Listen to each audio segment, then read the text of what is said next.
நீங்கள் மறுபடியும் கட்டப்படுவீர்கள் என்னும் இந்த நிகழ்ச்சிக்கு உங்கள் அனைவரையும் கர்த்தராகிய இயேசுவின் நாமத்தில் வாழ்த்தி வரவேற்கிறோம். கர்த்தர் நல்லவர், அவருடைய கிருபை உங்கள் அனைவர் மேலும் என்றென்றும் இருப்பதாக என்று வாழ்த்துகிறோம். இந்த நாளில் உங்களுக்காக நான் ஒரு வேத வசனத்தை வாசித்து ஜெபம் செய்ய விரும்புகிறேன். கலாத்தியர் 3:13 மரத்திலே தூக்கப்பட்ட எவனும் சபிக்கப்பட்டவன் என்று எழுதியிருக்கிறபடி கிறிஸ்துவ நமக்காக சாபமாகி நியாயப்பிரமாணத்தின் சாபத்திற்கு நம்மை நீங்களாக்கி மீட்டு கொண்டார் என்று இந்த வசனம் சொல்லுகிறது. கிறிஸ்து நமக்காக சாபமாகி சாபங்களுக்கு நீங்களாக்கி நம்மை மீட்டு கொண்டார் என்று வேதம் சொல்லுகின்ற நாள்ல சாபங்கள் அநேகரை பாதித்திருக்கிறது. சில வியாதிகள் பரம்பரையாய் வருகிறது, அது ஒரு சாபத்தினால வருகிறது. சில விதமான விபத்துக்கள் தொடர்ச்சி அவங்களோட குடும்பத்துல ஒவ்வொருவருக்கும் வருகிறது, அது ஒரு விதமான சாபம். ஒரு மனிதன் இருந்தாரு, அந்த மனிதனுக்கு 20வது வயதுல மரணம் வரும் என்று ஒரே பயமா இருந்தது. காரணம், அவருக்கு முதல் இருந்த 4 சகோதரர்கள் 20வது வயதுல ஏதோ ஒரு விபத்துல மரித்து போய்விட்டார்கள். இவருக்கும் அந்த மரணம் வரப்போகிறது என்று சொல்லி அந்த 20 வயது வரும்போது அவர் பயந்து கொண்டே இருந்தார். இது பரம்பரையாய் வருகிறது, தலைமுறையாய் வருகிறது போல இதுவும் ஒரு விதமான சாபம். 20 வயதுல வயதுல மரிக்கிற ஒரு சாபம்.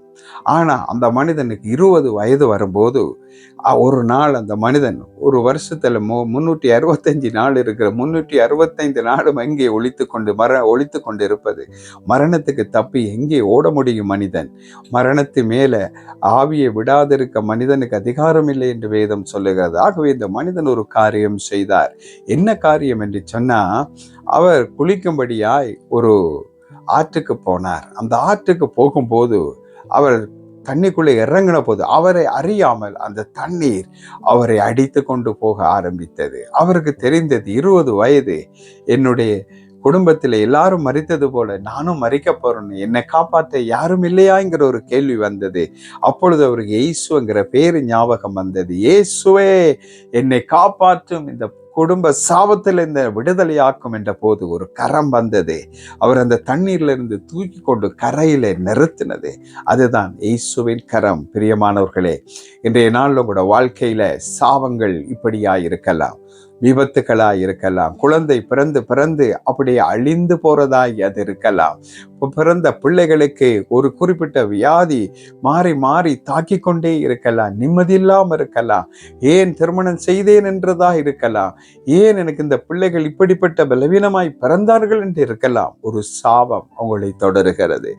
இந்த சாபத்திலிருந்து விடுதலையாக இயேசு வல்லமை உள்ளவரா இருக்கிறார். ஆதனால் மரத்தில் தூக்கப்பட்ட எவனும் சபிக்கப்பட்டவன் என்று எழுதியிருக்கிறபடி இயேசு நியாயப்பிரமாணத்தினால வருகிற இந்த சாபங்களுக்கு நீங்களாக்கி நம்மை மீட்டு கொள்ளும்படி சிலுவை என்கிற மரத்திலே உங்களுக்காகவும் எனக்காகவும் இயேசு நம்முடைய சாபங்களை முள்முடியிலே சுமந்து அந்த சிலுவையிலே தீர்த்தார் என்று வேதம் சொல்லுகிறது. ஆதலால் உங்களுடைய சாபங்களை நீங்கள் சுமக்க தேவையில்லை, இயேசுவிடம் வாருங்கள். இயேசு உங்களுடைய சாபங்களை சுமந்து விட்டார்.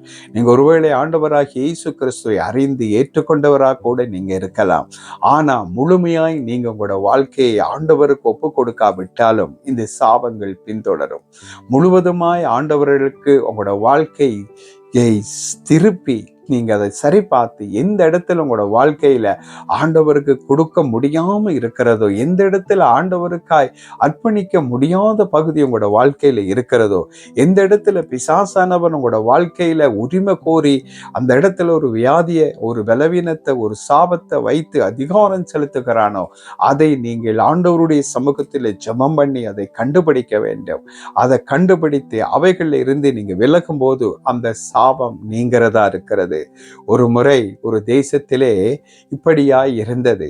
அந்த தேசத்திலே எந்த பயிரை நட்டாலும் எதை செய்தாலும் அதனுடைய விளைச்சல் என்பது ஒரு கொஞ்சம் கூட வராத அளவு மிக மோசமா இருந்தது. அந்த நிலம் சபிக்கப்பட்ட நிலம் என்று சொல்லப்பட்டிருந்தது அவர்களுக்கு.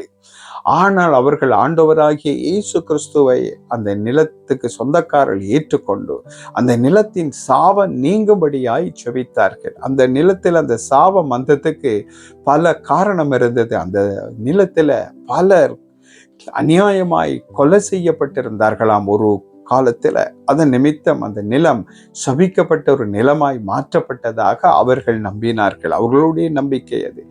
ஆனா அவர்கள் இயேசுவை ஏற்றுக்கொண்டு அந்த மண்ணின் சாபங்கள் நீங்க வேண்டும் என்று அவர்கள் உபவாசம் இருந்து ஜெபித்து அதன் பிற்பாடு பயிர்களை நட்ட போது அந்த பயிர்களின் விளைச்சல் ஈசாக்கு விதைத்த போது 100 மடங்கு பலன் வந்தது போல ஒரு 100 மடங்கான பரிபூரண ஆசீர்வாதத்தை கண்டவர்கள் ஆச்சரியப்பட்டார்கள்.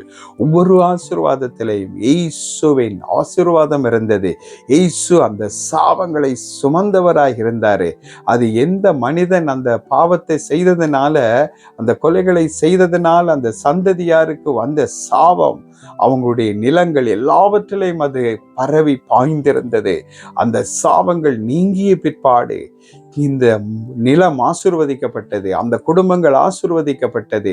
அதே மாதிரி பிரியமானவர்கள், இன்றைய நாள்ல இயேசு உடைய சாபங்களை நீக்கும்படி அவர் சாபமாய் இருக்கிறாரு. இயேசு உடைய சாபங்களை நீக்கும்படி நம்முடைய சாபங்களுக்காய் அவர் அந்த சாபங்களுக்காய் பலியாய் இருக்கிறாரு. இயேசு எந்த சாபத்துக்கும் காரணர் அல்ல. இயேசு சாபத்துக்கு எதுவான எதையும் செய்ததும் இல்லை. இயேசுடைய வாயிலே வஞ்சனை இருந்ததில்லை.